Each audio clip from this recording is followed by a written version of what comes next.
எல்லா விஷயத்தையுமே நாளைக்கு நாளைக்கு நாளைக்கு பார்த்துக்கலாம் நாளைக்கு பார்த்துக்கலாம் அப்படின்னு தள்ளி போட்டுக்கிட்டே இருக்கிறோமே, அதை எப்படி தான் நம்ம சரி பண்ணுறது?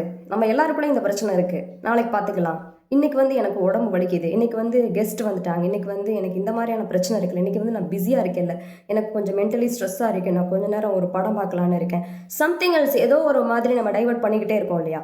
இப்படியே பண்ணிட்டு இருக்குமே, இதை எப்படி தான் ஸ்டாப் பண்ணுறது? நமக்கே தெரியுது இந்த மாதிரி பண்ணுறது மூலமாக நம்மளோட அந்த கோல் நோக்கி போகிற விஷயங்கள் பின்தங்கிக்கிட்டு இருக்கு, அதை நம்ம அச்சீவ் பண்ண முடியாமல் போயிட்டு இருக்கோம்னு நமக்கு நல்லாவே தெரியுது. ஆனாலும் கூட நம்மளால் மாற்றவே முடியல.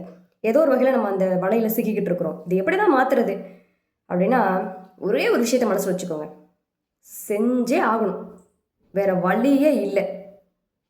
விஷயம் புரியுதுங்களா?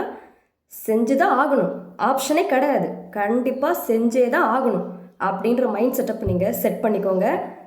ஈஸியாக நீங்கள் அந்த விஷயத்தை டேக் ஓவர் பண்ணிட்டு வந்துடுவீங்க. வேறு ஆப்ஷனே கிடையாது. உங்களை நீங்களே கட்டாயப்படுத்திக்கோங்க. யாரோ ஒருத்தவங்களை கட்டாயப்படுத்தி அதை செய்ய வைக்கிறதுக்கு பதிலாக உங்களே நீங்கள் கட்டாயப்படுத்திக்கோங்க. வேறு ஆப்ஷனே இல்லை, அவ்வளோதான். இன்றைக்கே வாழ்க்கை முடிஞ்சு போகிறதா நினச்சிக்கோங்க. தப்பு ஒன்றும் கிடையாது. இன்றைக்கி நான் செஞ்சே முடிச்சே ஆகணும், வேறு ஆப்ஷனே கிடையாது, எனக்கு ஒரு ஆப்ஷன் தான் எனக்கு இருக்குது.